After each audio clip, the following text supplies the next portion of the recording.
दुनिया के सबसे बड़े डिजिटल सर्वे की शुरुआत हो चुकी है। भारत की 2027 की जनगणना कोई आम सरकारी प्रक्रिया नहीं है, बल्कि एक ऐसा ऐतिहासिक कदम है जो देश के भविष्य की नींव रखने वाला है। इस महत्वपूर्ण राष्ट्रीय कर्तव्य में हर एक नागरिक की भागीदारी बिल्कुल जरूरी है। तो चलिए इस खास विश्लेषण में इस पूरी नई और डिजिटल प्रक्रिया को बहुत ही आसान भाषा में डिकोड करते हैं। ठीक है, तो सीधे काम की बात पे आते हैं। इस विश्लेषण में हम इन अहम बिंदुओं पर चर्चा करेंगे। पहली, डिजिटल जनगणना, ऑनलाइन स्वगणना यानी सेल्फ एन्यूमरेशन का तरीका, ऑफलाइन प्रक्रिया, घर से जुड़े 33 सवाल और सबसे आखिर में डेटा और प्राइवेसी। तो शुरुआत करते हैं भारत की पहली डिजिटल जनगणना से। ये वाकई एक ऐतिहासिक बदलाव है। दशकों से चली आ रही वो पुरानी कागज और पेन वाली व्यवस्था, वो अब पूरी तरह से बीते दिनों की बात हो चुकी है। अब लंबे कागजी फॉर्म भरने या सरकारी कर्मचारियों के घर आने का लंबा इंतजार नहीं करना होगा। इसकी जगह अब एक बेहद स्मार्ट और सक्षम सेल्फ एन्यूमरेशन मॉडल ने ले ली है। मतलब अब सीधे अपने मोबाइल या कंप्यूटर से सारी जानकारी खुद ही दर्ज की जा सकती है, एकदम आसान और तेज।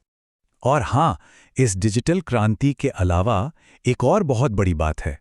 इसके दूसरे चरण में व्यापक जातिगत डेटा भी शामिल किया जा रहा है। जरा सोचिए, साल 1931 के बाद पहली बार इतने बड़े पैमाने पर विभिन्न सामाजिक जातियों का डेटा इकट्ठा किया जाएगा। भविष्य की नीतियां बनाने के लिए ये कदम एक गेम चेंजर साबित होने वाला है। चलिए अब आगे बढ़ते हैं ऑनलाइन स्वगणना गाइड की तरफ। ये एक स्टेप बाय स्टेप पोर्टल है। पोर्टल पर जाने से पहले बस एक छोटी सी प्री रजिस्ट्रेशन चेकलिस्ट तैयार रखनी है। ज्यादा कुछ नहीं, बस एक चालू मोबाइल नंबर और अपने घर की बिल्कुल सटीक लोकेशन पता होनी चाहिए।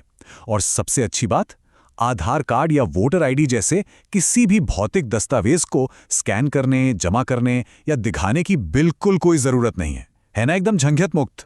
तो प्रक्रिया कुछ इस तरह काम करती है। सबसे पहले आधिकारिक वेबसाइट census.census.gov.in पर जाना है। कमाल की बात यह है कि ये वेबसाइट भारत की 16 अलग-अलग भाषाओं में उपलब्ध है। इसके बाद अपना मोबाइल नंबर डालकर रजिस्टर करना है, जिससे एक सुरक्षित OTP मिलेगा। फिर मैप पर घर की लोकेशन सेट करनी है, परिवार की जानकारी भरनी है और बस एक unique self enumeration ID generate हो जाएगी। अब यहाँ एक बेहद दिलचस्प और जरूरी बात पर ध्यान देना है, वो है घर की जियो टैगिंग। मैप को जूम इन करके उस लाल रंग के पॉइंटर को बिल्कुल अपने घर की सही लोकेशन पर ड्रॉप करना है। ये कदम बहुत ही क्रिटिकल है, क्योंकि इसी सटीक जियो टैगिंग के आधार पर भविष्य में हमारे आसपास के बुनियादी ढांचे का विकास तय होता है। सारी जानकारी सबमिट होने के बाद सिस्टम जो यूनिक सेल्फ एन्यूमरेशन ID यानी SEID जनरेट करेगा, उसे बहुत संभाल कर रखना है।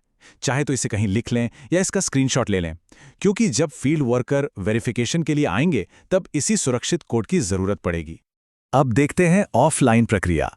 ये उन लोगों के लिए एक सुरक्षित बैकअप है जो ऑनलाइन पोर्टल का उपयोग नहीं कर सकते।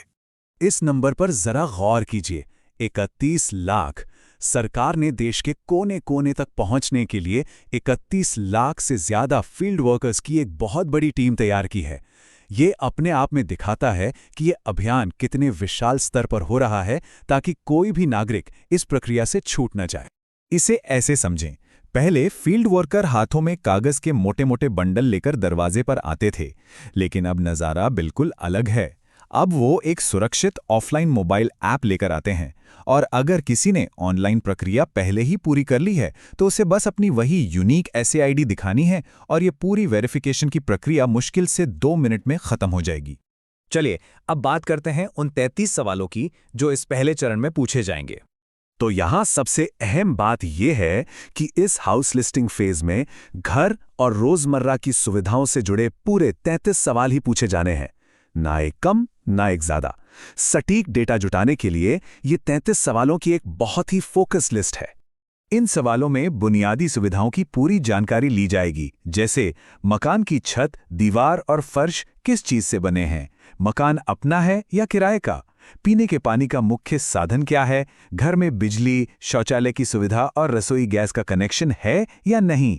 ये सब हमारे देश के बुनियादी ढांचे की असल स्थिति समझने के लिए है। और सिर्फ बुनियादी ढांचा ही नहीं, जीवन शैली और संपत्तियों का भी सर्वे होगा।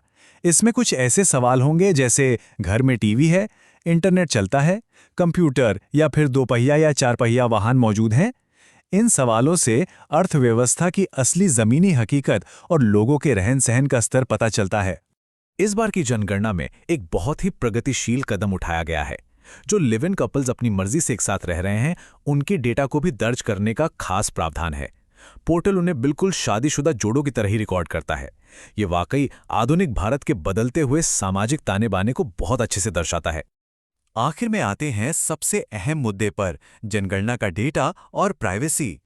कई बार लोगों के मन में अपनी जानकारी ऑनलाइन देने को लेकर चिंताएं होती हैं, लेकिन जनगणना अधिनियम 1948 इन सभी चिंताओं को दूर करता है। दर्ज किया गया सारा डेटा पूरी तरह से गोपनीय रखा जाता है, यहाँ तक कि किसी भी अदालत में इसे सबूत के तौर पर इस्तेमाल नहीं किया जा सकता। यह कानून हर एक नागरिक की पूर्ण प्राइवेसी की गारंटी देता है। इस पूरी प्रक्रिया को समझना हो तो इसे देश का एक नेशनल ब्लूप्रिंट या बुनियादी ढांचे का इन्वेंटरी चेक मान ले। जैसे एक डॉक्टर को सही इलाज करने के लिए बीमारी के सारे लक्षणों की बिल्कुल सही जानकारी चाहिए होती है, ठीक वैसे ही सरकार को सही जगहों पर संसाधन पहुंचाने के लिए घरों के सटीक डेटा की जरूरत होती है। सही जानकारी देने के जमीनी फायदे बहुत बड़े हैं। इसी डेटा की मदद से राशन योजनाओं का सही लाभ लोगों तक पहुंचता है, पक्के मकान बनाने की योजनाएं बनती हैं और बिजली पानी की व्यवस्था सुधारी जाती है। सरकार की भविष्य की नीतियां इसी आधार पर तय होती हैं, यानी हमारी दी गई सटीक रिपोर्टिंग से सीधे तौर पर पूरे समुदाय का जीवन बेहतर होता है। तो इस विश्लेषण को खत्म करते हुए एक बहुत ही जरूरी सवाल सोचने के लिए छोड़ते हैं। आज हमारे द्वारा दी गई घर की सटीक जानकारी कल हमारे समुदाय के भविष्य और बुनियादी ढांचे को किस तरह आकार देगी? ये महज एक फॉर्म भरना नहीं है, ये एक ऐसा मौका है जिससे देश की पूरी तस्वीर बदल सकती है। जरा सोचिएगा कि आज का एक छोटा सा डिजिटल कदम हमारे कल को कितना बेहतर बना सकता है।